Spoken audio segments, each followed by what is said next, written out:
Hey there, everybody, and welcome back to Utility Sports. Today, we are starting a brand new thing here on the channel called State of the Franchise. Austin here came up with this idea. I think it's a wonderful idea. And we're just going to be kind of going through talking about a whole bunch of different NFL teams, NFL content, what we're kind of seeing on a week-to-week basis. Obviously, we're jumping into the playoffs here, but as well, we'll be answering comments maybe about the NFL draft, NFL offseason, head coach hirings, all that. So if that's something you guys are interested in, definitely do stop in, leave some comments. We'll be doing this every once in a while. So just make sure you hit that notification bell to stay up to date with our content. Austin, jumping over to you now, is there anything specific you want to start the episode off with here? Yeah, I mean, just me and you talking here, looking at our franchises right now. Obviously, I do want to talk about the New York Jets actually to kind of lead off. You know, in your ideal scenario, over the next couple of days, what do you want to see happen? Give me three guys that you want to have the Jets actually interview. Three guys. Okay, so Eric Bieniemy is for sure number one on my list. I don't know. I don't think he's going to solve the issues. That's the issue. Is I'm looking at all these coaches. We have so much more dysfunction than these franchises that are, these guys are getting hired from. Like you look at the Rams, the Chiefs, all these other good teams. They have a lot of nice players. They've got good infrastructure, a really good head coach there already. So these guys are going to have to come and they're going to face a little bit of adversity with what our roster is at this point. And really, they're going to have to build something up here. I think Bieniemy could maybe be that guy. We saw Matt Nagy have a lot of success in Chicago immediately after leaving Andy Reid. That's kind of tapered off a little bit. But I think Bieniemy could find similar success with the New York Jets. And additionally, in addition to him, I guess, Brandon Staley, you seem to be really high on him. So that's someone you could probably talk a little bit more about. I really like defense, so bringing a defensive-minded guy is something I'm interested in. And I think Robert Saleh maybe too. Even though, rah-rah guys seem to, kind of burn out. That's something as a Jets fan. I really like that with Rex Ryan when he was the head coach of the New York Jets. Very, very rah-rah, very excitable. I think that's something that I could get behind for the New York Jets. I think for the Jets, I definitely like looking on the defensive side of the ball. Also, you would like to look at offense, somebody that can call plays. I think that's really important in bringing in a head coach. You want him to be good at one side of the ball, at least in terms of play calling. So, I mean, Bieniemy hopefully would be able to call plays effectively. I think he probably would with the Jets, but it's kind of interesting, just outside of the coaching spots now looking at the Jets, what are they going to do with that number 2 pick? Obviously, you feel one way that you would like to see Penei Sewell, but at the same time, you don't want to necessarily have Darnold, which I totally get that. But at this point, I do understand, wanting to hold on to Darnold, draft around him, because obviously the QB1, whoever is brought in, is not going to solve all the issues. Right, definitely. You're not going to see everything, really resolved immediately. Unfortunately. And that's the thing. Also, welcome everyone to the live stream. Hope you guys are enjoying it so far. Let us know in the comments what you kind of would like us to talk about, any questions you might have about the NFL draft, anything like that. But yeah, looking back at the Jets, pick 2, obviously, some people are probably clamoring for Justin Fields. I understand why. He's pretty exciting. He's a fun player to watch. And he's had a really solid season for Ohio State. A few bad games, obviously, here and there. But for the most part, very, very well he has played.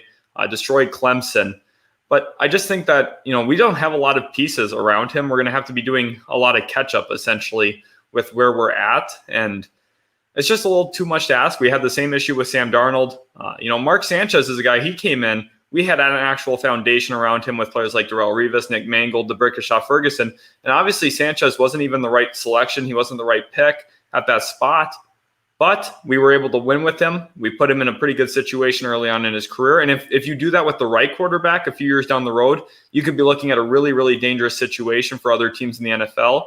And I just think Justin Fields at this point, we just don't have enough around him where we're going to help him excel early on in his career. And that's kind of what I'm scared about. That's why I'd probably prefer a trade down myself. Yeah, exactly. So I was going to actually kind of lay it out into best to worst case scenario with pick 2. Obviously, best case scenario is if Trevor Lawrence falls, right? That's best case scenario. But outside of that, let's look at the more realistic options. So with that second spot, like you were saying, trade down, because quarterback needier teams, possibly Carolina or other teams in the early teens might be looking to move up, that would be a huge jump, but we've seen it before. We know that that does happen. The Rams moved up all the way to number 1 to take Jared Goff. So we've seen that before. It's not completely, it's not super likely to see a jump that high, but it's possible.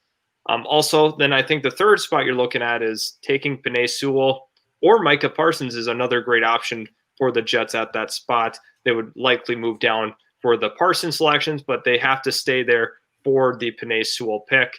And then finally, you kind of get into the Justin Fields, as the number 2 pick is kind of your last option at that point.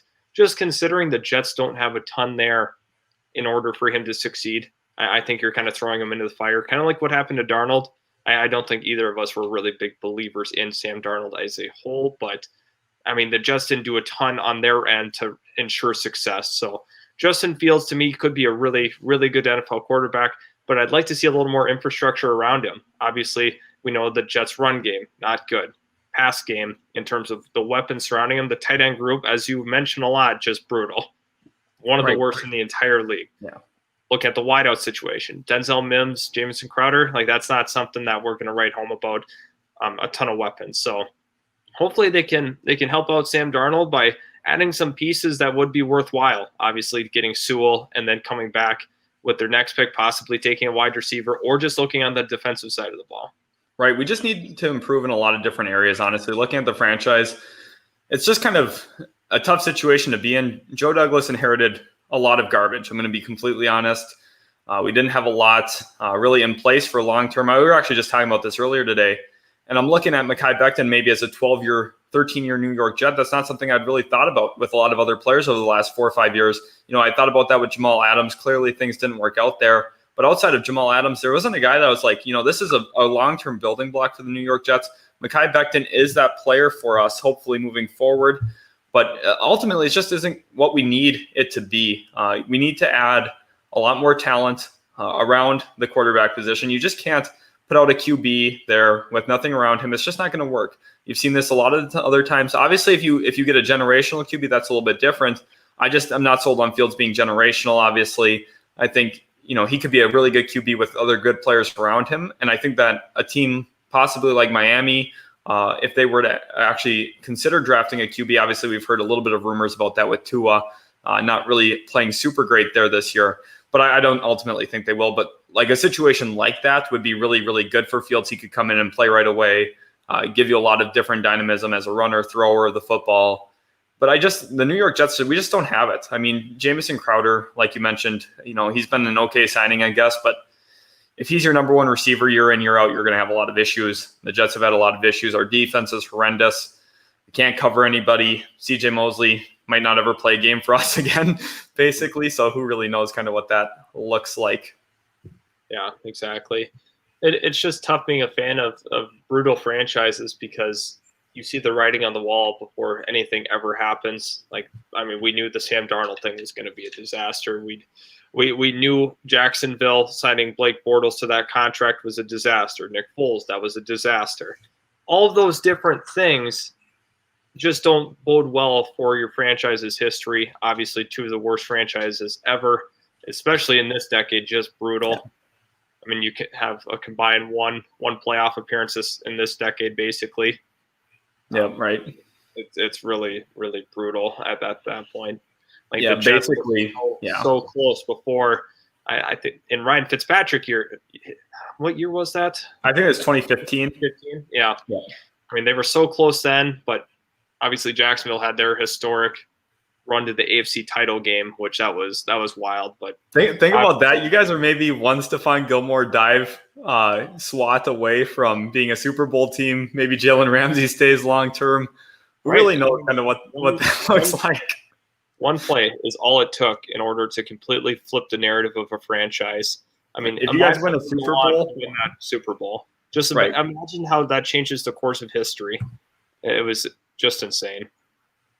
Jaquan Holman wants us to talk about Urban Meyer. Obviously, he has been linked to the Jacksonville Jaguars. That is something we were just about to actually jump into. That head coach search that we were talking about earlier, quite a big deal. Rex Ryan was a huge piece for the New York Jets when they were really good a few years ago, obviously just over a decade now ago. And at this point, Urban Meyer, coach, is probably one of the most underrated things you can add in during the offseason. We were talking about this again earlier today ourselves. Austin, what do you kind of think about Urban Meyer possibly coming to the Jacksonville Jaguars, albeit for a hefty price?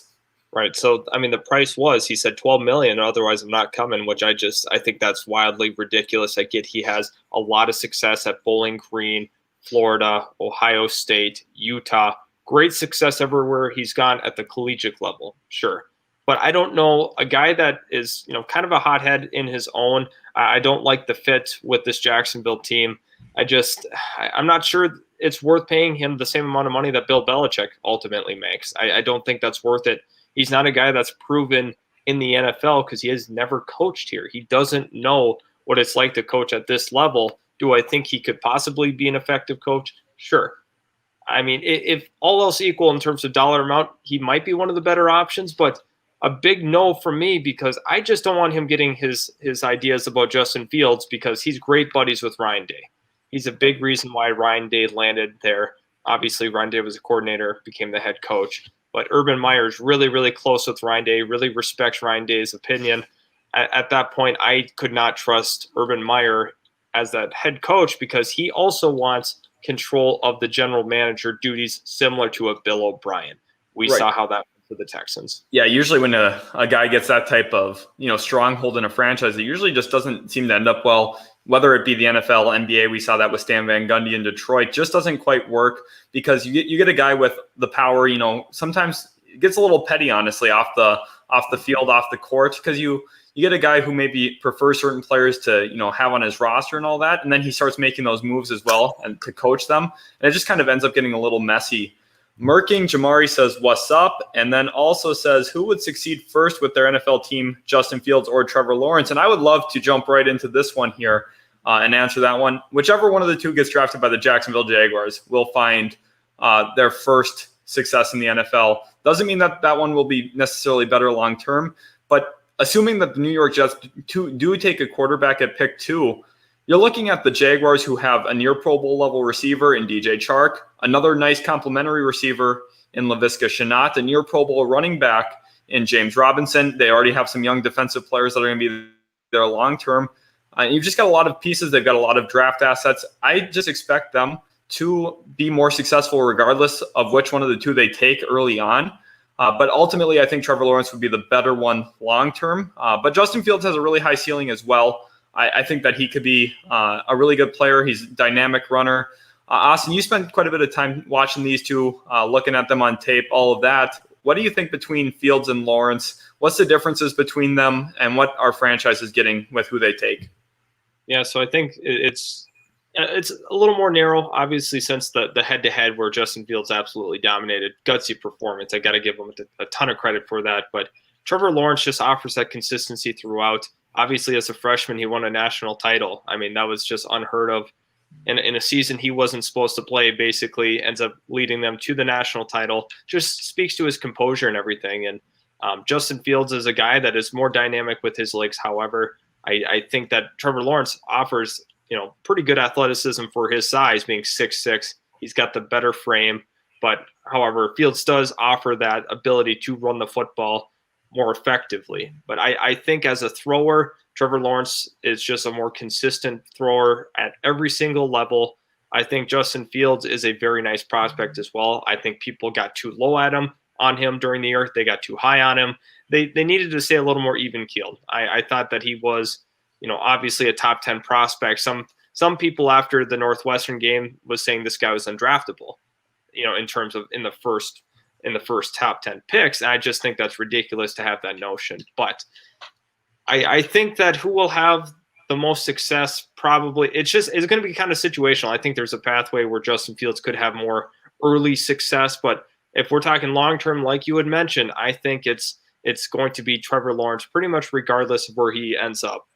Right. Yeah, definitely. I just want to bring up quick and kind of a comparison for that. We look at Justin Herbert versus Joe Burrow. I mean, sure, Herbert had more success this season, but it's very possible that Burrow has a better career. Right. It's very, very possible because of his situation. Right. That's exactly what I was kind of alluding to as well, talking about, what Lawrence could possibly have in Jacksonville versus what Fields would have in New York. Not that Fields is comparable to Joe Burrow or anything like that, but just Burrow in Cincinnati has way less around him than what ultimately Justin Herbert had with the Los Angeles Chargers. Obviously, Keenan Allen there, Mike Williams there, Austin Eckler there. That's a really good trio. That's something that the Jaguars are kind of growing already before the season starts at this point, before going into this offseason. I think it's going to be a strong point for whichever QB they end up going with. Also, talking about that head coaching stuff we were talking about earlier, Austin, Lion Suck says he thinks that the Lions need Robert Saleh. He's the rah-rah guy. I had mentioned possibly him being linked to the New York Jets and the possible fit and my desire for him to be there. Do you think Saleh in Detroit makes sense? Yeah, I think Saleh to Detroit actually makes a ton of sense. I think Detroit needs a little excitement. I think Robert Saleh really does provide that. Also could really help, obviously, fix the defensive side of the ball because it has not looked good. In particular, the front seven this year has not been good. So hopefully, if he is the head coach, the general manager would be more motivated to really work on the defense. And hopefully you can kind of see some resemblance to that 49ers defense that he's been able to put together over the last couple of years. They've been very, very effective. So, Lions suck. I think that Robert Saleh would be a fantastic fit for your Detroit Lions. Right, long term, you're going to look at a need to really fill in some of that defensive needs. Obviously, that roster is not quite as filled out as San Fran's, but I think you could look at a quick shift there for Saleh. He's going to get players amped up to play. That's kind of what we saw Brian Flores do, even though he's not really known as a rah-rah guy. His guys came out, competed every single game, really fought hard his first year there, and we're seeing the dividends moving into years 2 and 3. Sports Mania says, "Sup, Utility Sports. Welcome, Sports Mania, to the stream. Welcome everyone else in here as well. Super thankful to have you guys in here." Aleko Axel says, "Do you think Bengals will trade up for Sewell?" Now, that is the interesting thing because they're at pick 5 at this point in the NFL draft. That is something we didn't really expect with Joe Burrow being out. We kind of thought they'd stick right around that 3 range and Sewell would just be there for them. Austin, with Sewell probably going to be gone before they get an opportunity to select him, do you see them moving up or possibly moving back in the draft to grab a different tackle later? Yeah, I think that's very interesting to bring up. I do appreciate the question there. I think it's very possible that they do trade up. I think that they were pretty set on taking him, and they weren't really expecting to obviously win and fall back in the draft order. So under that notion, I think it's very, very possible that they do end up moving up and getting him. However, something that we need to recognize here is it's going to take quite some amount of draft capital to move up for a tackle. So I don't know if that's the best thing to do. I think he's the best player for the Bengals with their pick, but in order to move up, you're going to have to give up some pretty good assets on. And obviously, there's going to be teams trying to move up possibly for Justin Fields at that point. I'm going to swing over here. If you're the Jets GM and you were looking for a QB at pick 2, would you get Justin Fields or Zach Wilson? Sheldon, I'll let you take that one since you are a certified Jets fan.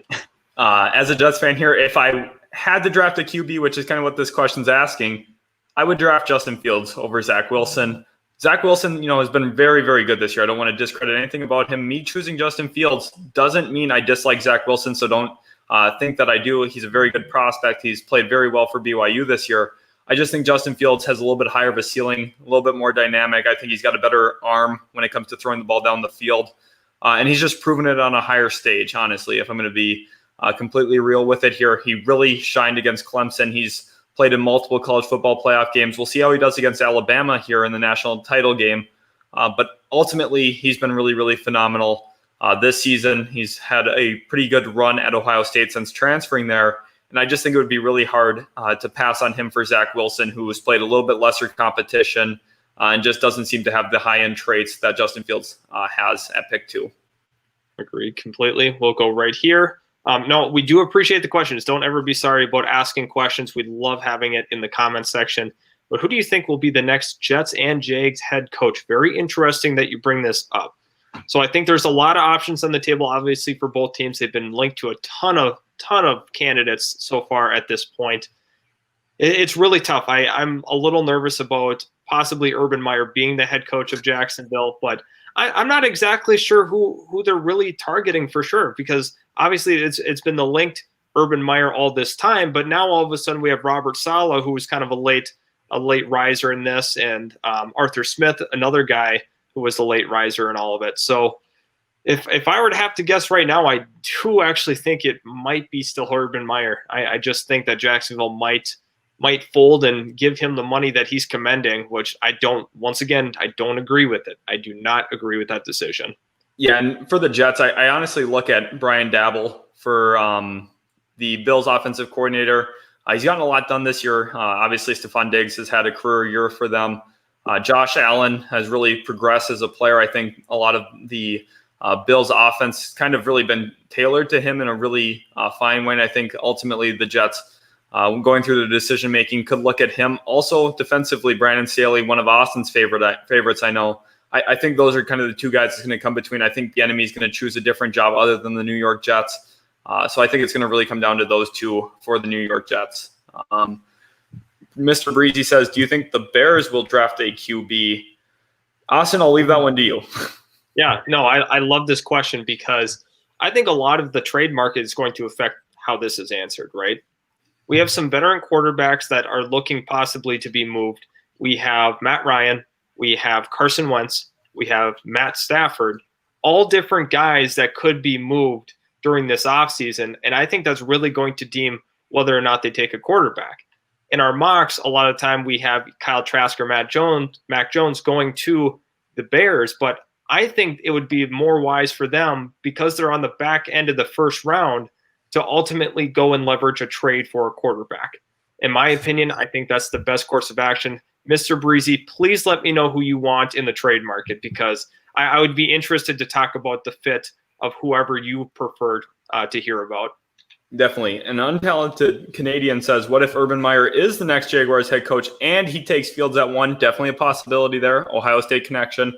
Do the Jets draft Zach Wilson or Trevor Lawrence? I think this one is kind of a no-brainer here, with Trevor Lawrence probably being the selection. The one thing I would be a little nervous about is maybe the Jets have a trade lined up before draft night. They make the deal.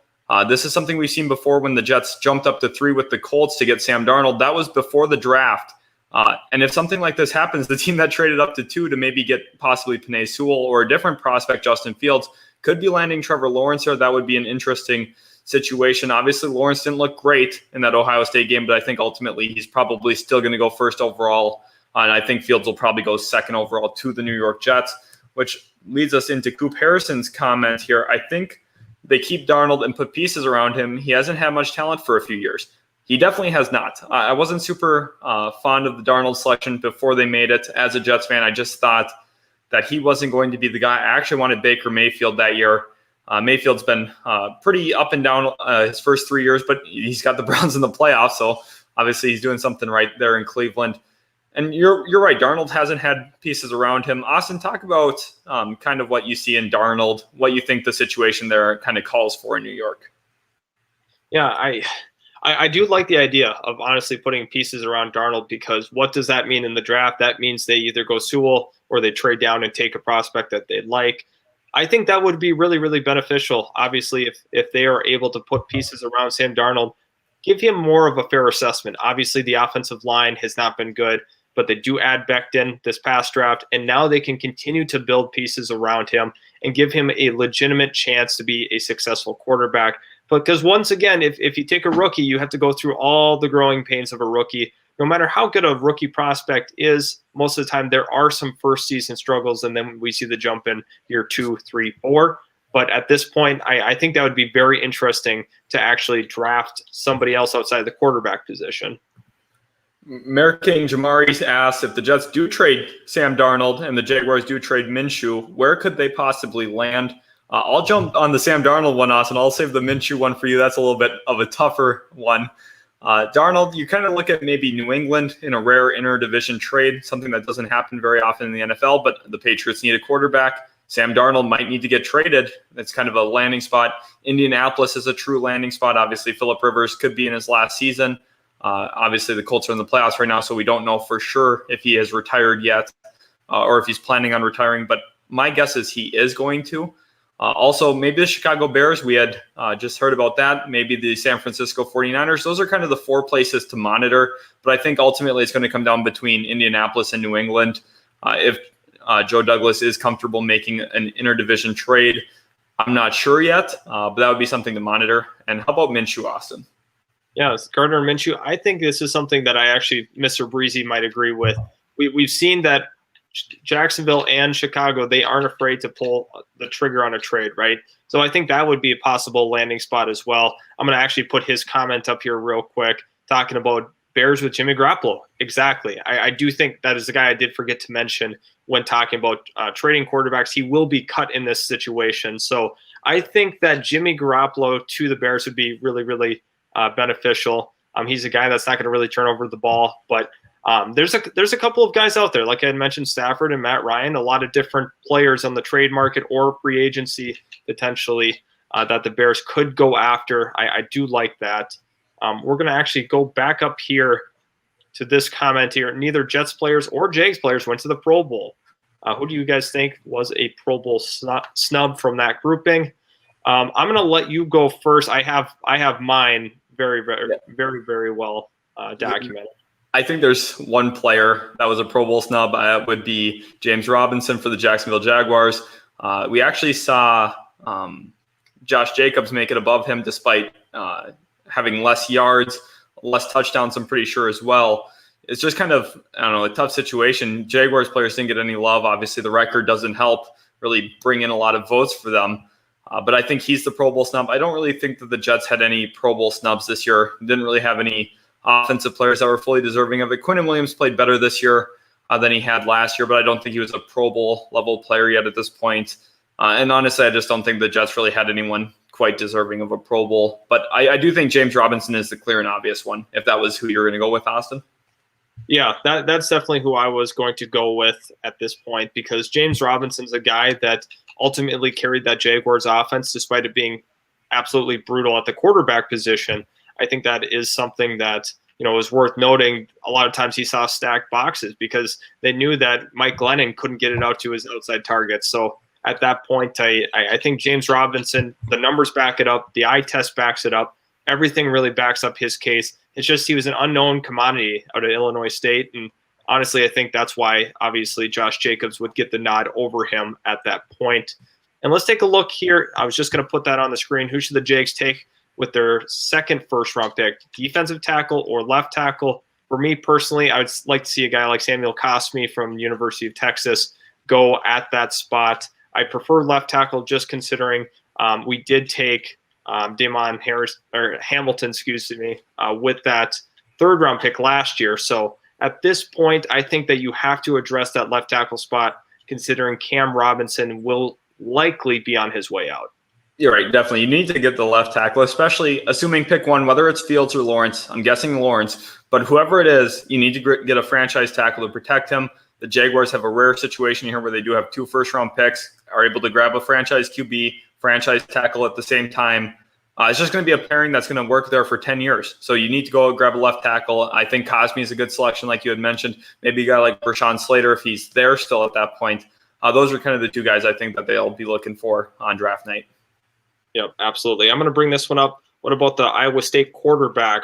Talking about Brock Purdy, I think he's likely going to be in that 3rd round range, possibly 4th round. I'm not exactly sure where people are gauging his value.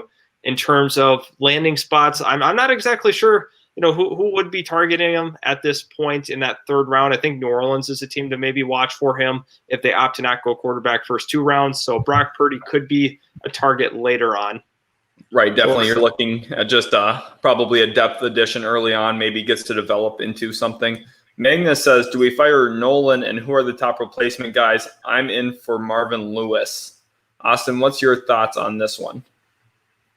Yeah. Mike Nolan's who he's talking about, defensive coordinator for Dallas. So at that point, I would be all in on Marvin Lewis, potentially being the D coordinator there. I think there's a couple of other guys that you could look at around the NFL in terms of other specific targets. Probably Gus Bradley would be an interesting spot for Dallas at this point. He's had some pretty good defenses in his tenure as a defensive coordinator. Obviously, with Anthony Lynn being on his way out, I think there's a pathway where obviously he gets let go, and then Gus Bradley could hop over to Dallas, because Dallas's defense was not good this season. Neither was their offense, unfortunately. So at that point, I'm interested in seeing where Marvin Lewis will end up. Possibly, he's been getting consideration for head coaching gigs. I'm kind of interested to see if those are real and legitimate rumors potentially. But yeah, if Mike Nolan's gone, I think a guy like Marvin Lewis or Gus Bradley really work for Dallas. The thing with Dallas, real quick too, is I hope that when they bring in a coordinator there, or if they do make a change there, I just hope that they allow Jalen Smith to play a little bit more north-south, let him play a little bit more free reign, give him more opportunities to run. He's ultimately not the most polished linebacker, if we're being honest. He's not the best block shedder. He doesn't read plays super well, but he's athletic. And if you give him opportunities to really show that, I think that the narrative on him could turn back to him being a really good player and not being someone who's, kind of been turned on by the media a little bit. Jamari says, what do you guys think about Jags playing the Jets next year, 2021 schedule? Can we see a Trevor Lawrence versus Justin Fields? That is something that we will probably see. My assumption at this point is Fields will be a New York Jet. I'm kind of just accepted that. I think that Douglas is going to get his guy. There's no connection to Sam Darnold. The coach that was there when we drafted him is 2 regimes ago now already at this point.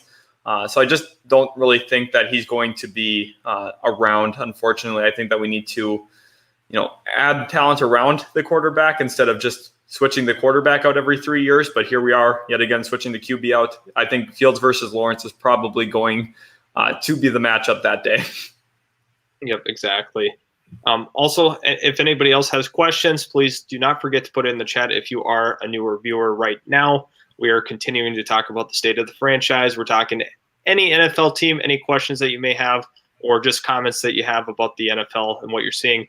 Brock Purdy has announced that he is going back to Iowa State, so that is something to make note of.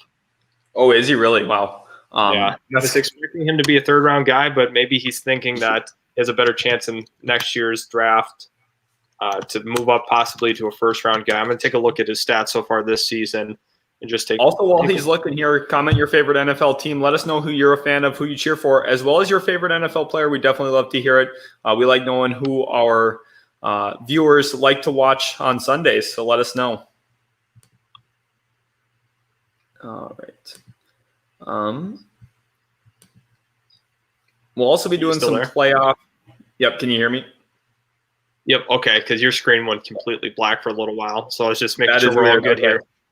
Yeah, sorry about the connection, guys. My college apartment here does not do the best job for me, but what are you going to do about it? Also, we're going to be talking about some playoff preview a little bit later on as we go. So if you guys have any questions about that, definitely let us know. Robert Lamison is a Jags fan. That's awesome, Austin. You got one other guy with you. Jamari says, do the Jets fire their offensive coordinator or defensive coordinators, and do the Jaguars as well? My assumption is yes. Just generally when you bring in a new coach, they're going to bring in the guys they want. What's your thoughts on that, Austin? For the Jags personally, I'll just go through both. Jay Gruden has done an okay job so far this year. I mean, for what he's had at the quarterback position, I disagree with the idea of going with Mike Glennon at any point in the season. That was Doug Marrone's undoing. That ultimately cost the Jaguars any chance to ever win a game, basically. Gardner Minshew should have been the quarterback all the way through. It just hurt his trade value by just benching him over, instead of Mike Glennon. So at that point, I think that Jay Gruden has a possibility of staying. I think there's no way that Todd Wash comes back for the Jags as the defensive coordinator. One of the worst seasons ever from a defense came out of Duval this year. So that was not good. Yeah, definitely not. Quite an up-down season for the Jaguars. Mostly down, though. Pretty big high after a week 1 win over the Colts, though. I'll put the number 1 pick in dangerous.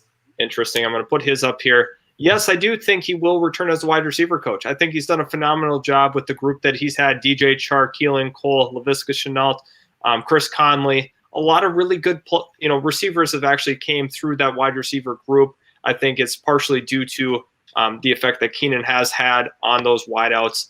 But I do really like what we have, brewing in Jacksonville. I'm not a fan of Todd Wash, though. Never really have been.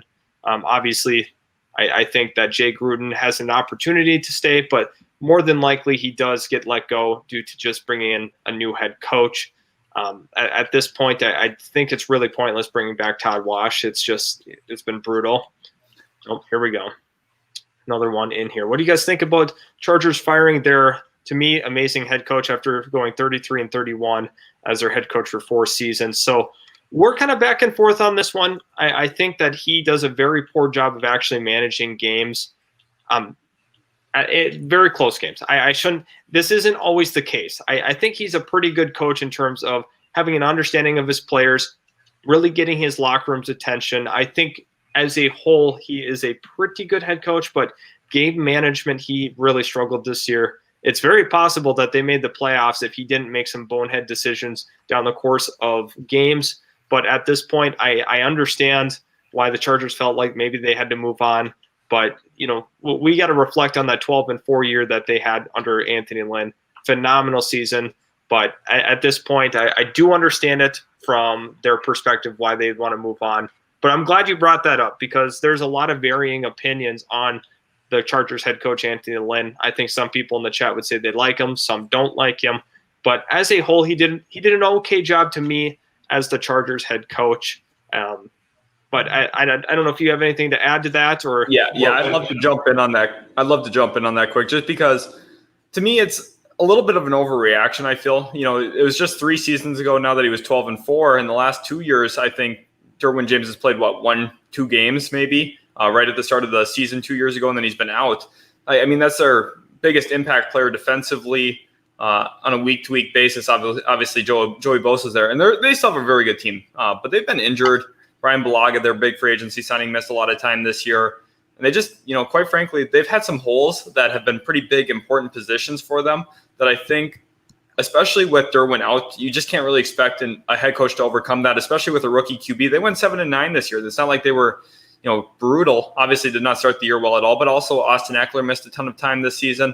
It's just they've been very injured. Honestly, they should have looked to fire their trainer before they fired their head coach. But I do understand ultimately why too. They've got their eyes set on a Super Bowl like most teams should. And Anthony Lynn might not be the coach that's going to bring you there, but I definitely don't think he's a terrible coach. Yeah, kind of looking at the next comment here that he had. Who did the Jets and Jags target in free agency? I think one to highlight for both teams that is very realistic is Allen Robinson's return to Duval.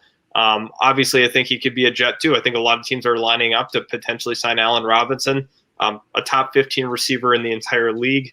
Those don't come around very often in free agency, so you have to kind of take advantage of that. I don't think he's going to be back in Chicago unless they, bring out the Brinks truck. But at this point, I just see him leaving, and I think Jets and Jags would be absolutely, just stunned to see him available. I think that he will ultimately sign one of the biggest contracts in the entire league for wide receivers. Right, definitely. You're looking at not only a market for him, but a very sizable market. You're going to have a lot of teams really interested in adding him. It's not very often a guy who catches over 100 balls really becomes available on the market. Do the Bears franchise tag him?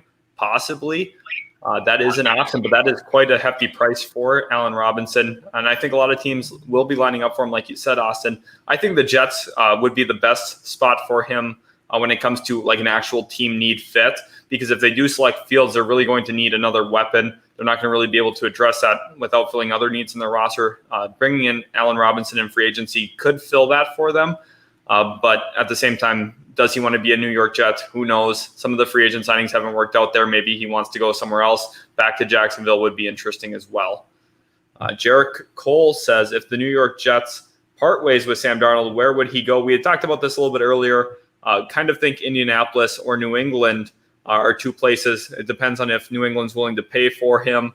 Obviously, Joe Douglas doesn't really want to trade within the division, I'm assuming. But if he gets a pretty good return for Darnold, you could see that happen. Austin, is there any other places you think Darnold could land? Yeah, I mean, to me, it's really focused on Indy. Possibly Pittsburgh, obviously, is an option at this point.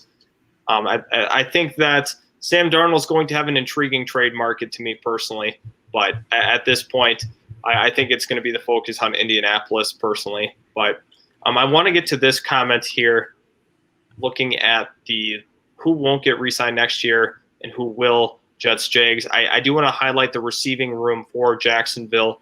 There's a lot of guys that are in their contract years. D.D. Westbrook, Keelan Cole, Chris Conley. I think some of those guys are going to be gone. I just don't know if you're going to have enough opportunity for those guys. I think they'll leave elsewhere, obviously, to get more opportunity for themselves. I think they're probably going to keep at least one of those three, possibly two. But those are some of the money makers at this point. Keelan Cole possibly could look elsewhere just because he had a pretty successful year as a whole. Also, Cam Robinson's a guy I highlighted earlier. Right, yeah, for the New York Jets, too, I'm looking at probably Brashad Perriman won't come back. We signed him to a 1-year, $6 million deal that was worth up to $8 million. I just don't see him coming back. He didn't really get a ton of run this year. I think, obviously, Joe Flacco's not going to come back. Brian Poole, I think, is a guy who will probably come back. Just looking at the Jets cornerback room, I think that they're going to go into that saying, wow, we really badly need corners. If we lose Brian Poole, it will be even worse. We can't really afford to do that. So I'm expecting him to come back. Frank Gore, I'm sorry that I'm even including some of these guys. These aren't really big names, but to the New York Jets, they seem to be. Frank Gore won't be back. Matthias Farley won't be back. I mean, I don't really know what else to tell you guys. Most of the team hopefully won't be back. I'm not really too sure though. Another one asked, will Dak be on a different team next year? If so, where? Austin, this is an interesting one to me. Obviously, a pretty devastating injury kind of derailed Dallas's season. What is Dak's value going to look like on the market? I'm kind of been trying to rack my mind around that. That's one of the tougher questions in the offseason, I feel. What's your thoughts on Dak Prescott? I think Dak Prescott's obviously going to command still top-tier quarterback money, but I think what the focus will be for both sides is a 1-year prove-it deal for Dallas. I think that is pretty much going to be the sole focus for Dallas because they want to make sure that he's able to be that franchise guy still after the injury, and Dak wants to prove that he is worthy of a long-term deal, 4- or 5-year deal with all that money that will be owed to him. So I think that, to me, there's only really one spot, and I think that's going to be Dallas. But I'd be interested if he does actually become available. If Dallas does not feel comfortable bringing him back on a 1-year, what does that kind of look like for Dak? Once again, some of the teams like we highlighted were Chicago, Indianapolis, Pittsburgh, and that's going to be interesting to see what happens with Big Ben. But at that point, I think those are kind of the landing spots, possibly San Fran as well, depending on Jimmy Garoppolo's situation. But I want to prompt you with something real quick here about the Dallas Cowboys. Let's just hypothetically, if Trevor Lawrence goes first overall to the Jacksonville Jaguars, the New York Jets trade the pick back to the Cincinnati Bengals, move down to 5. The Bengals select Penei Sewell second overall. The Dolphins go Micah Parsons at 3.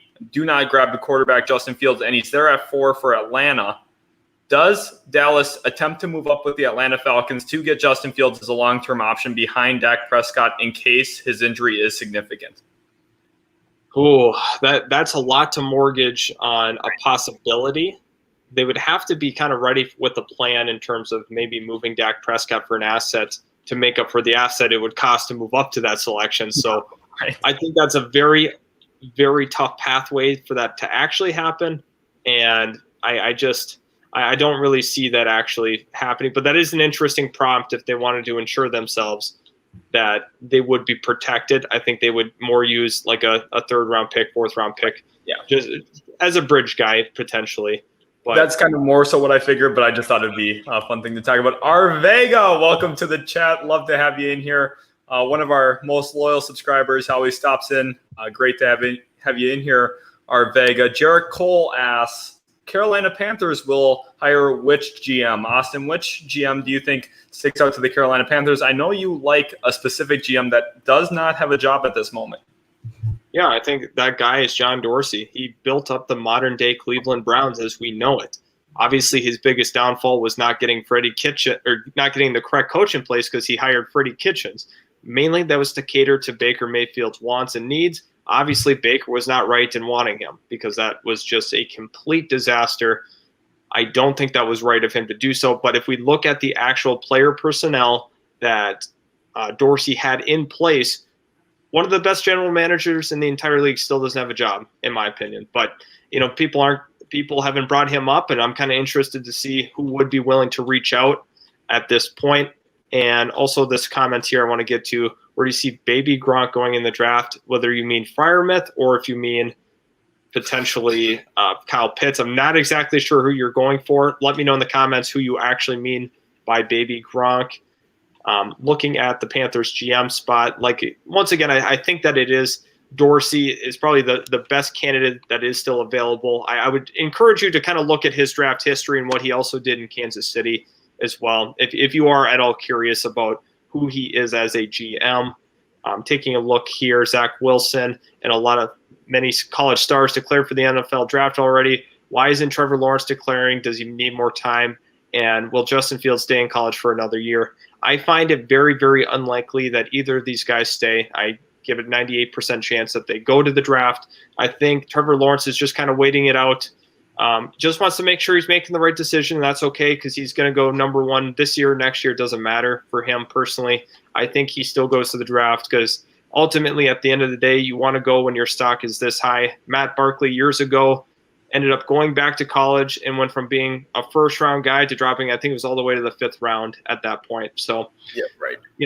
Tail the tape and learn from that. So at that point, yeah, I don't see any way that Fields stays after his recent performance against Clemson. I'm certain he's coming out. Trevor Lawrence, he has the pedigree. He probably won't fall out of the first round, regardless of how bad of the season he probably would have next year if he stayed. But I still think he's coming out as well. Mm-hmm. So Cowboy and Bengals fans, no, but we do have some throwback jerseys on right now. It's actually really memes. He's got a Romo jersey. I have an Andy Dalton jersey. So you guys can roast us all you want for these throwbacks, but I love my Andy Dalton jersey. Our Vega says, love Dabble for the Chargers. Already worked with a QB that is similar to Herbert and Josh Allen, creates a winning culture. And as we see in the Dolphins game, doesn't let his foot off the gas. That is true. Could be a good fit for the Chargers, get an offensive mind in there. Obviously, you guys have hired from the Bills coaching tree before with Anthony Lynn. Now you can see that here with Brian Dabble. Awesome. What do you think about that?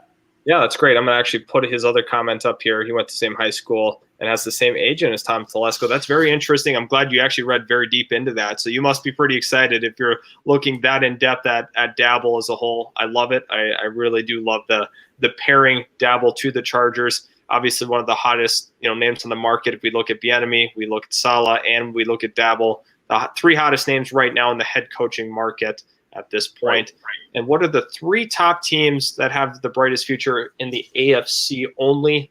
I would love to answer this one. Okay, I'm gonna sprinkle the obvious one in here in the Kansas City Chiefs. I think we agree, but I'm interested to hear your next 2. The Chiefs are clearly the obvious favorite in this. There's no way you can look at them and say they aren't. Second, you have to look at the Miami Dolphins. I don't think that there's any way you can't consider them one of the top 3 brightest future teams in the AFC. They have 3 top 35 selections this year in the NFL draft. They were really close to being a playoff team. I mean, really, really close. Tua Tagovailoa even struggled a little bit this year, and they almost made the playoffs.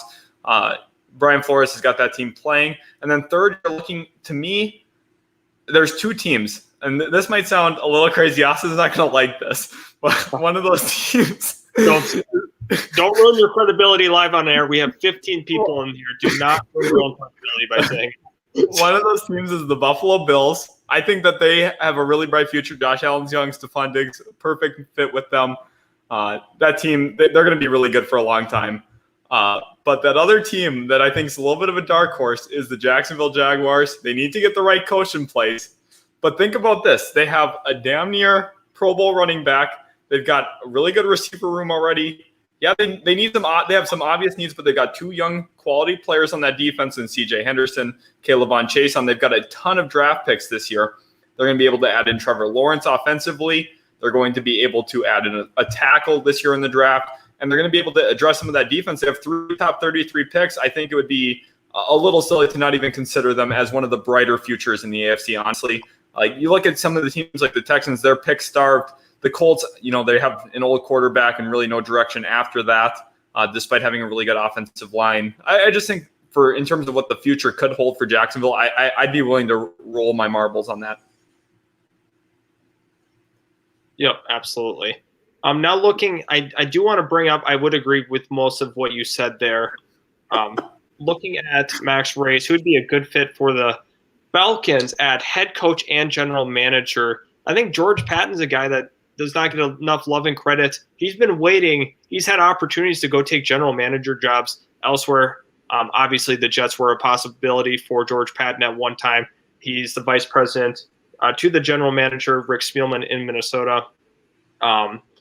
It's really tough with the GM spots to really highlight the true guys that do deserve the credit.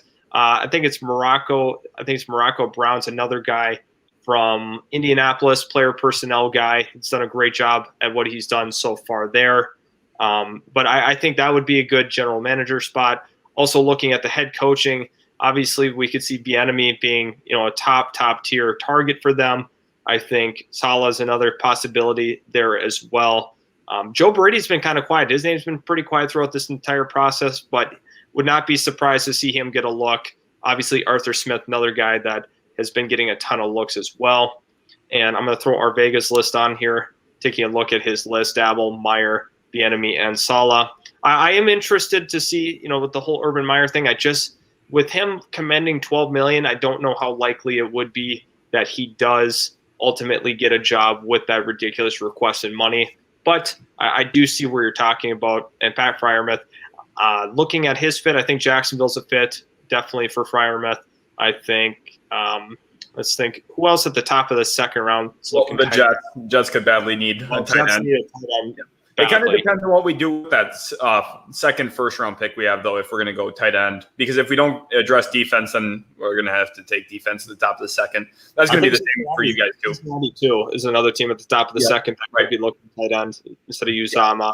It's going to be kind of hard to see him maybe fall past 40 with just some of the needs there. Obviously, he's going to have to test well in the combine and pro day and stuff like that, but he's going to be a good tight end in this league.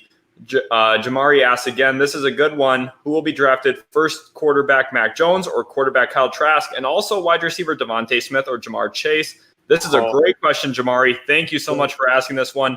Love this question. Austin, Mac Jones or Kyle Trask? For me personally, who do I think will be drafted higher? I think it'll still be it's hard with the national championship coming up. Mac Jones could elevate himself over to Kyle Trask. Obviously, Kyle Trask has struggled recently, so it could be some recency bias that plays into some of these general managers' heads. But I think Kyle Trask still edges him out in terms of where he is selected. But I think it's really, really gotten narrower as the weeks have gone on. Probably the last 6 weeks or so, it's really closed the gap. Obviously, Kyle Trask had a phenomenal season, but we saw the struggles, obviously when they don't have Kyle Pitts in the offense. I think that makes a big difference. But I think Kyle Trask will be selected higher. And then Devontae Smith or Jamar Chase is the absolute talk of the offseason in the NFL draft as a whole. I think that Devontae Smith and Jamar Chase are really close at this point. I think Jamar Chase is a better route runner, in my opinion. Devontae Smith does a really nice job high-pointing footballs. But, Jamar Chase, obviously, we look at Justin Jefferson's success. I'm not always the biggest believer in looking back on that and saying, well, look how he succeeded because he went to LSU. But he was better last year than Justin Jefferson was in college. Once again, that's the college way. But I think that Jamar Chase has a little bit of struggles with getting off a press, just a little bit. I think that he's not a super explosive athlete. Devontae Smith is a better athlete at this point. But I still think Jamar Chase, holistically, just the better route runner, the better player as a whole, and that's who I would take at this point. Yeah, I'd love to jump in on this one, too. I do think that Trask will go before Jones as well, but I do think that's a really tough one, too, because remember last year, looking at Jacob Eason and his stock, he really, really fell in the draft. No one really expected that. We had seen other QBs go ahead of him that no one had essentially mocked. I think something like that could play out for Mac Jones or Kyle Trask this year. It just kind of depends on, situationally what teams feel they want in their backup QB at this point. I don't think either of these guys come in as a true starter immediately. And between Devontae Smith and Jamar Chase, I ultimately do think Devontae Smith will go before Jamar Chase, even though I think Jamar Chase is the better wide receiver. My reasoning behind that is there's a little bit of recency bias when it comes to drafting. The player you see most recently do the best is going to be the guy that'll probably go earlier in the draft. That is true with Devontae Smith. This season, he's been absolutely phenomenal. And I think when it comes to 40-time pro days, all that stuff, he's going to outshine Jamar Chase as an athlete a little bit. And I think that's going to hurt Jamar Chase. Remember last year, going into that season, there's no way anyone would have said Henry Ruggs would have gone before Jerry Jeudy or even CeeDee Lamb. He was the first wide receiver off the board in his class. I just think that's ultimately how it's going to go this year as well. But I think Jamar Chase and Devontae Smith are both great receivers. Yep, exactly. I do want to go into another one's comment here, looking at which team do you see Michael Gallup being on next year?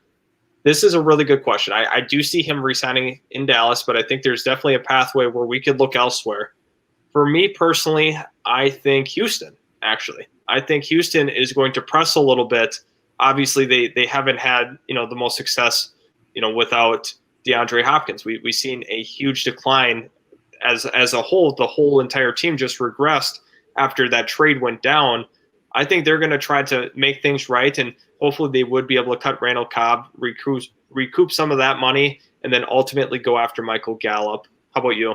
One team I really like, I don't really know their cap picture too well yet. I'd have to look a little bit more into this, but it would be the Green Bay Packers, actually, with Michael Gallup coming in there. Gives them that over-the-top weapon that they've been trying to find over the years. Obviously, they've been linked to Will Fuller. This trade deadline didn't get that done. Michael Gallup gives you that over-the-top weapon, a guy who can play as the X receiver, B guys over the top. Obviously, Devontae Adams, really talented underneath, short to intermediate guy, catches a ton of balls. I think Gallup would be a really great piece. That way he gives the Packers a little bit of flexibility in the draft too, not having to select a wide receiver in the first 2 rounds. But I think that is maybe a little wishful. I think Green Bay probably will value their defense over a wide receiver in free agency. But I think Gallup's best situation would probably be landing in Green Bay. Yeah, exactly. I think that is something worth noting at some point here. Looking at this next one, agree with the Jays. James Robinson, Trevor Lawrence, DJ Chark, Laviska Shenault. At this point, I do see it. I do see that as a possibility. But the problem with Jacksonville is having the pieces and not putting it together. We saw after that AFC Championship run, they just weren't able to continue the success. They were only 10-6 that season. They stuck in the playoffs. I mean, one loss could have completely just ruined that entire season, but the whole situation with the quarterback, they finally have a chance to get that top-tier guy. Make sure you go get him in Trevor Lawrence. Do not mess around with that selection. Just go take the quarterback. Yeah, definitely. And he predicts even that Lawrence does go number 1, offensive tackle with their late first-rounder, and Pat Freiermuth with their second-rounder. That's kind of what we just talked about. Now, the one issue with that is you grab no defense there in the first 33 picks of the draft. The Jaguars do need to get a little bit better defensively, really need a safety badly. That can be something to watch for the Jacksonville Jaguars. Also, everyone in here, hit that subscribe button if you haven't already. Thank you guys for stopping into the stream. We really love having you in here. And keep asking great questions. We've loved every single question you guys have put in here. You guys are asking really quality questions, so thank you so much. Another one asked, if you had to give a percentage, what chances do you give Micah Parsons being the defensive rookie of the year next year? That's an interesting one, Austin. I'm going to leave that one to you with the percentage chance. I mean, historically speaking, linebackers have an easier time sometimes adjusting to the NFL than, say, corners do, or even sometimes defensive ends. We've seen some success, though, with Nick Bosa having phenomenal success. But looking at the defensive players this season, I think he does have the best chance. In percent chance, I'd probably give it 50% chance. Maybe 40. I'll give it 40% chance him, 60% chance anybody else that is a rookie on defense. Obviously, you can have some guys break out in weird ways. There's some corners like Caleb Farley this year and Patrick Surtain, another guy that could possibly win it at the cornerback spot. But sometimes it's hard for rookies to come in. A lot of people thought Jeff Okudah was a lock last year to win Defensive Rookie of the Year. Also, Isaiah Simmons, a guy that plays in the secondary as well. They struggled mightily. So did C.J. Henderson when he played this year. So once again, I don't know if I trust guys in the secondary. I know I can trust a linebacker, though, who's going to at least have the tackle numbers available for to the media to look at least. And to take a look here, I think Jamar Chase slightly. Yeah, no, I think that's great. I think that would be a phenomenal fit having Jamar Chase go to the Bengals at this point. And looking at Max Race, Falcons fan, once again, if you were the Falcons GM and Lawrence Fields, Sewell all off the board, what do you do? Either Wilson or trade back, get best defensive player available. I like that idea. I really like the idea of trading back if you're Atlanta, because I think that you ultimately should aim for defense, especially the edge spot. Kwity Paye Gregory Rousseau would be great options for you if you're an Atlanta Falcons fan. I think a trade back option would be phenomenal. I understand the Zach Wilson thing, and then he could develop behind Matt Ryan, but at the same time, you got to work on the defense at this point, and it's going to be a longer rebuild. I mean, they're going to be able to pick a little higher still, next year. So there's going to be opportunities at quarterbacks, and at this point, I think you should be targeting defense with your pick. Yeah. One thing I'd love to say about that real quick, going back to max races here. If I were the GM, obviously with what I like about football, my kind of style, I would be looking for a 3-4 head coach, someone who's going to run a 3-4 defensively, and that kind of adjusts how you would, go into the draft. To me, assuming I can't get a really good value trade down situation, I would stick there and take Micah Parsons. I would put him next to Deion Jones. I'm going to have one of the best middle linebacking duos in the NFL on day one of Micah Parsons being a rookie. You've got a lot of versatility, a lot of athleticism on the field. Deion Jones, a really good pass coverage linebacker. Now you get someone who can really impact the run game, pass rush a little bit out of that middle linebacker spot.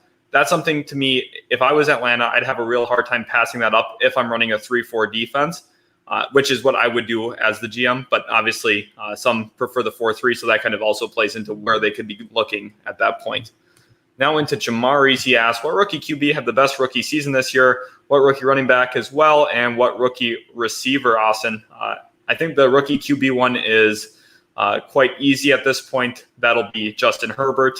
Joe Burrow was playing really great too. I don't want to take anything away from him. He had a tougher road ahead of him, much less talent around him. Didn't quite get to finish that season out. Obviously, hope he comes back healthy next year at some point after that torn ACL. Really, really sad to see. Rookie running back, there's a guy from Duval. Austin, is James Robinson the best rookie running back this year? Absolutely, and I don't think it's particularly close. I think a lot of people were really excited about Clyde Edwards-Helaire, but at the end of the day, DeAndre Swift presented an interesting case. Obviously, he didn't get enough run, unfortunately, in that offense to prove himself fully. And I think James Robinson is the best rookie running back this year. Really, really interesting position that he came from. He only had 2 UDFA offers. San Francisco and Jacksonville saw the better opportunity to get snaps in Jacksonville, took that, and obviously ran with it. And then looking at the wide receiver spot, to me, it's clear and obvious it's Justin Jefferson, breaks the rookie receiving record, and obviously broke Randy Moss's rookie receiving record too on top of it. But as a league-wide rookie record, that's really impressive, passing Anquan Bolden for that. Just absolutely phenomenal. He's a phenomenal player, and all these guys had great seasons. And something to note in that, very impressive, not only just because they were great, but they did it with basically no offseason in terms of being able to have the rookie mini camps, which is a really big deal in terms of mentally speeding up the players to where they need to be. That's something that was really, really important in all of this. So much credit for all 3 of those guys. I think they had great seasons as rookies, but just great seasons in general amongst all players.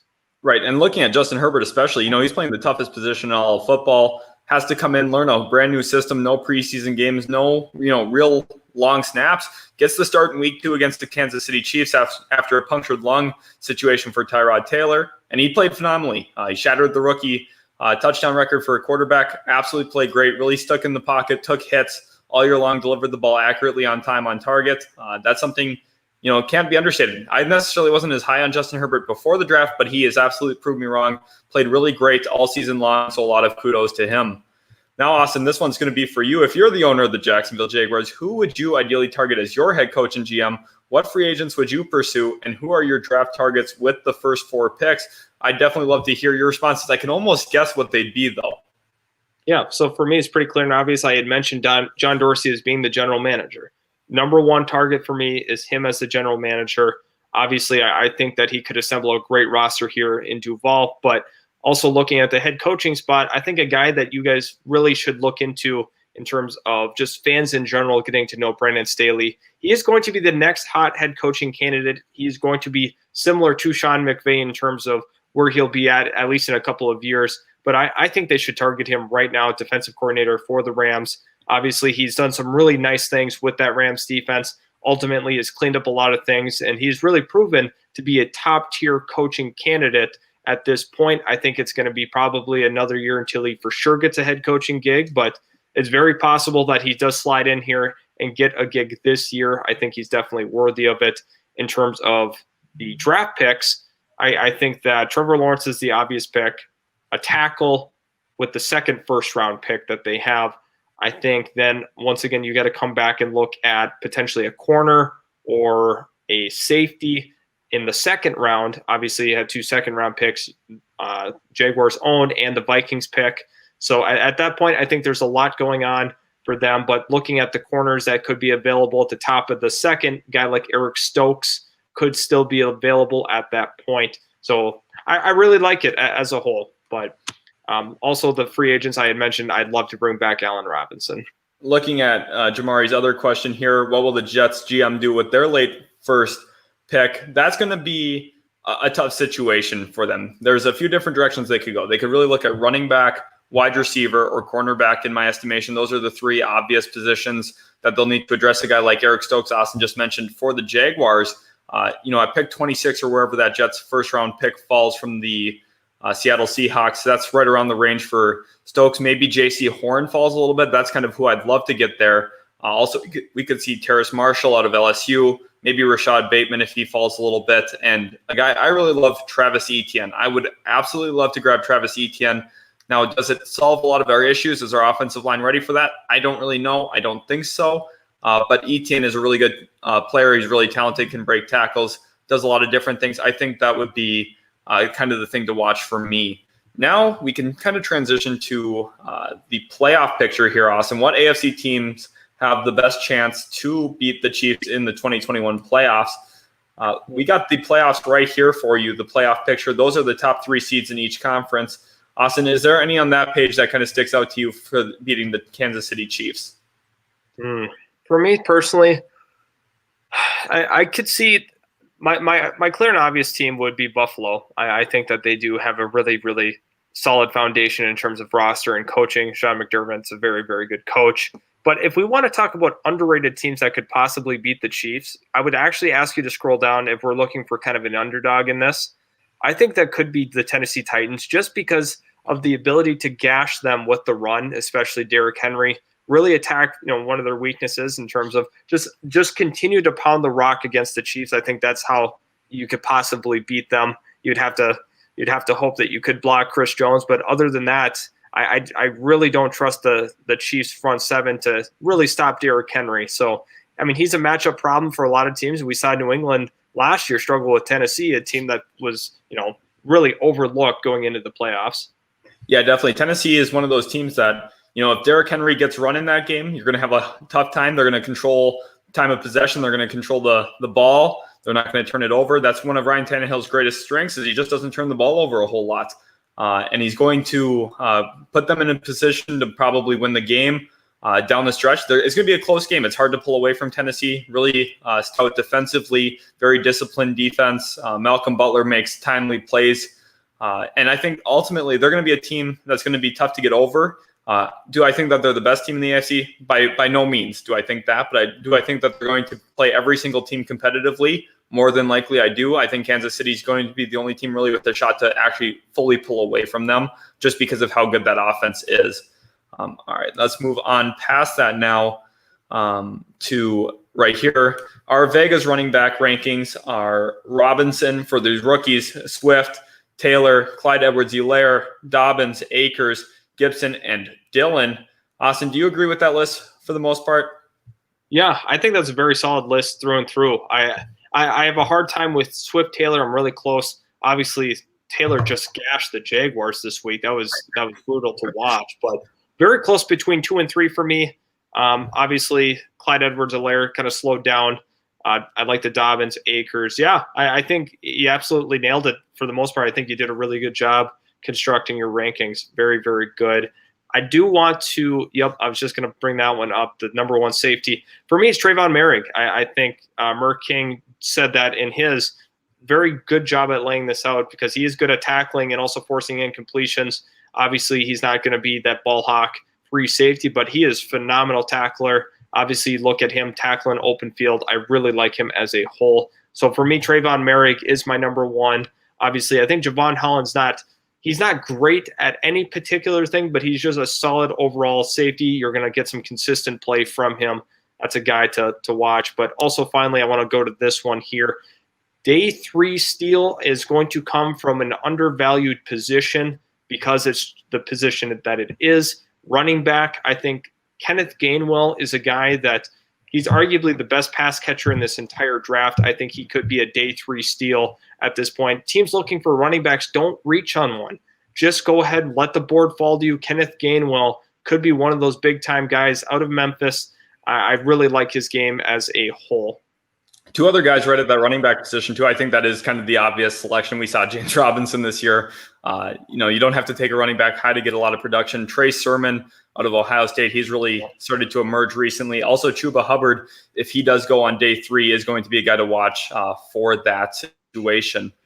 Jamari also asked, better linebackers, Jets or Jaguars? To me, that's the Jacksonville Jaguars. They've got Schobert in the middle. They've got Miles Jack, who really succeeds as the weak side linebacker, kind of takes a lot of the pressure off of him, lets him play more athletically and get into passing lanes defensively. He's good run stopper, go sideline to sideline. I just think that the Jags do have a better linebacking group. We haven't gotten to see too much of CJ Mosley. I'm pretty sure he's played 2 halves of football for the New York Jets in his tenure.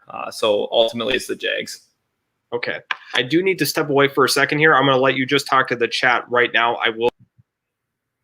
All right, guys, I got him off the stream here. I muted him, but we'll just go along here in this. Austin will be back in a short minute. Max Ray says, as a Falcons fan, I'd love Micah Parsons in the second round. What do I think, running back or safety? Now, that's a good question. Obviously, Keanu Neal's really battled a lot of injuries. Like I said, if I went Micah Parsons in the first round, second round, I'd have to come back and maybe go on that defensive side of the football. I think Trayvon Murray could be a guy to watch for that safety position. Maybe you guys are able to even move down a little bit from where you are at in the second round. Come back. I just think running back, you're going to be able to wait for some of those guys like we just mentioned, Chuba Hubbard, Trey Sermon out of Ohio State. I just think those are kind of the positions where you can wait a little bit and come back and still grab a guy that's going to be really meaningful, give you a lot of quality time as a starter even. That's what we saw James Robinson undrafted do this year for Jacksonville. I think that it's very possible that they could come back, grab a later round running back instead of having to take one in the second round, unless Najee Harris is there. If Najee Harris is there, it'd be really hard for me to pass him up. It kind of depends on where he could go, though, because if Etienne goes early or somewhere in the first round, and then Najee Harris also goes to a place like Pittsburgh, maybe a team moves up to get that 5th-year option on him, then I would probably wait on the running back. But if Najee Harris is there, I would go with Najee Harris. Another one here we have, do you see Brady coming out aggressive and looking to air it out, or to be more on the conservative side for the Bucs first-round playoff game? Let's go back to the playoff picture here. Let me add this back to the stream. They are facing the Washington football team, I'm pretty sure. And I do expect him to air it out, actually, quite a bit. They're facing Washington. In Washington, obviously, the division winner there. I think he's going to air it out just because that front seven is, really strong. I think he's, it's hard to kind of say because that secondary is not as strong as that front seven, but at the same time, he's going to want to get the ball out quick. So I see a little bit of both. He's going to make the right decision a lot of times. Antonio Brown underneath, Chris Godwin underneath, maybe Mike Evans over the top a little bit. Obviously, first player to reach 7 consecutive 1,000-yard seasons at the receiver position from the start of his career. Really has been great this whole season. And ultimately, the Bucs are going to win that game, regardless of what they do. I don't know if Ronald Jones is going to have a fully great game. That front seven's really, really talented. I can't overstate that, really, with how good that front seven is for Washington. But you need to, if you're Tampa Bay, control the line of scrimmage at least a little bit. Make sure it doesn't get out of hand on the offensive side of the football for you guys. And Tom Brady's going to have to be the guy taking care of that. He's going to be throwing the football well. I think he's going to, he's going to play the way he's been playing all the season. He's going to take some shots down the seams, maybe a shot outside every once in a while to a guy like Scotty Miller. But for the most part, it's going to be underneath with some chances to air it out over the top.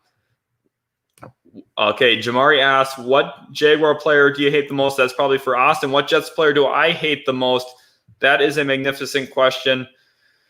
I really am not a fan of Sam Darnold, if I'm going to be completely honest. I really don't like Sam Darnold. I've got a lot of issues with him. I didn't want to select him in the draft, But here we are. We took him back then. I really don't enjoy watching him. Also, in addition to him, I really don't like Ryan Griffin. It's just kind of a waste at tight end, in my opinion. He's not athletic, doesn't really give you a great possession receiver either. At that position, he's not even a great blocker. He's just kind of an average tight end, had everything, which makes him a below average overall player. But what are you going to do about it? That's just kind of how it is. I liked a few of our other players over the years, like Darrell Roberts. I've kind of tried selling myself on some corners. Obviously, Darrell Revis is my favorite player ever. And Austin is back here now. And Austin, this is perfect because what Jaguar player do you hate the most? For me, I had said for the Jets, Sam Darnold or Ryan Griffin at tight end. What do you think for the Jags, Austin? Player that I hate the most on the team.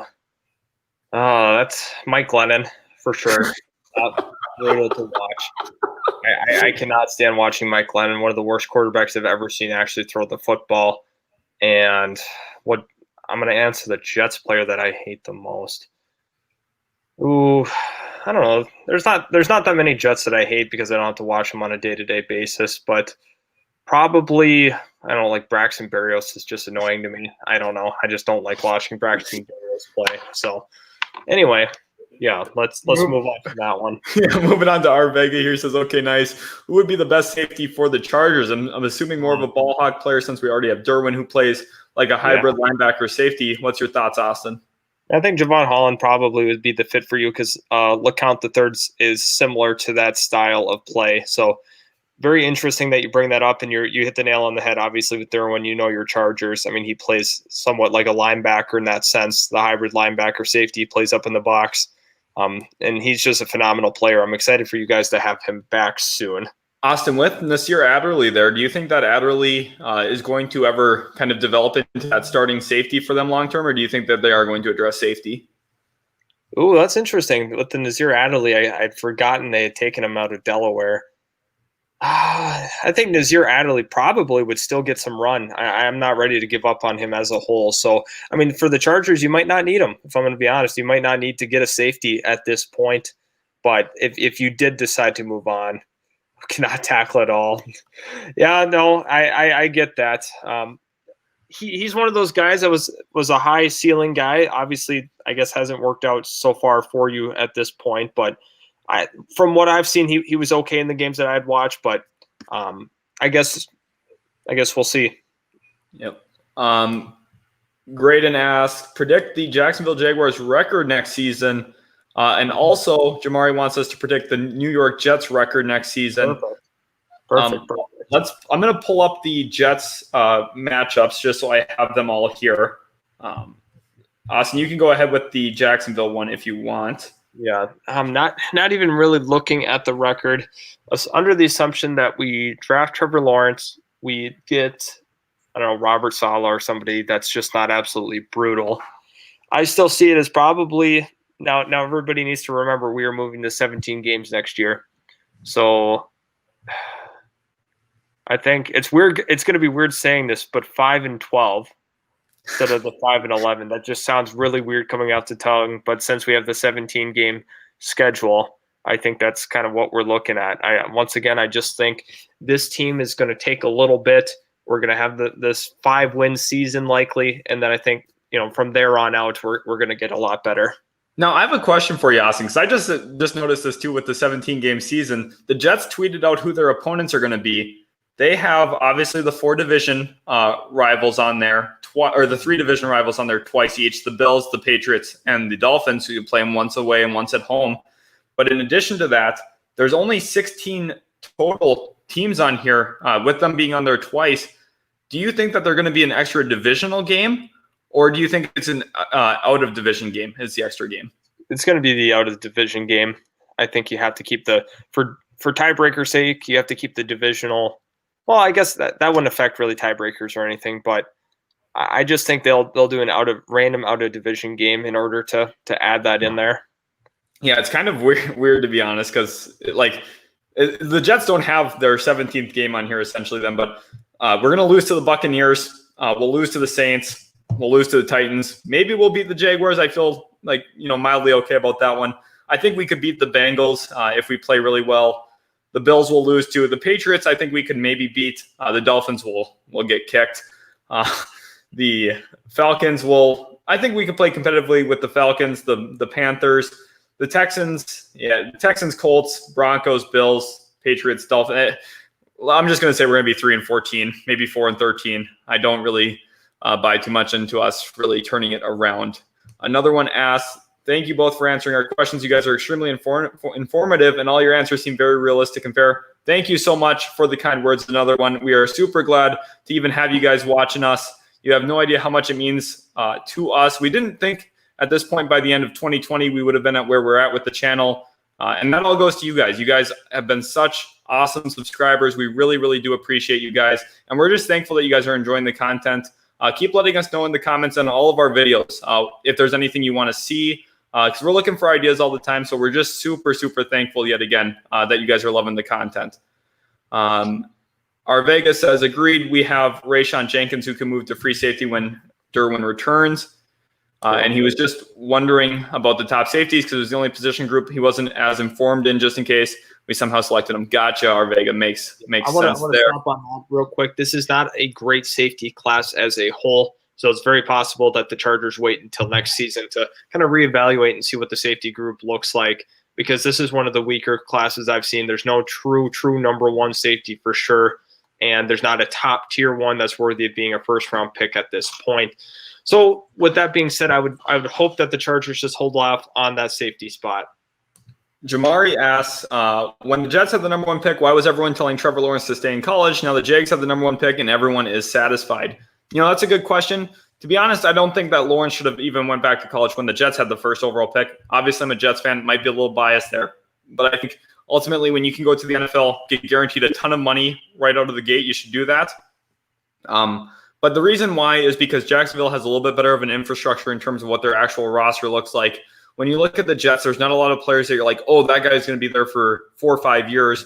You know, ultimately, it's going to be Mekhi Becton, maybe Denzel Mims. Those are kind of the two players that really seem like they're going to stick there for a while. Obviously, Quinnen Williams as well defensively, whereas the Jacksonville Jaguars have multiple players like that in Shenault, James Robinson, DJ Chark.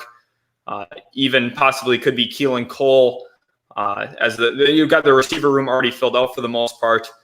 You could also look at that defense with C.J. Henderson, Josh Allen, Caleb Von Chason, and Miles Jack as well. Joe Schobert's under contract for 4 more years. You're looking at a much more filled out team. That's kind of my understanding on why people were saying that. But I think it was kind of silly for anyone to suggest he should go back to college anyway. I'm very in favor of guys coming out when they're able to with high stock. And obviously Trevor Lawrence's stock is basically as high as it possibly can be.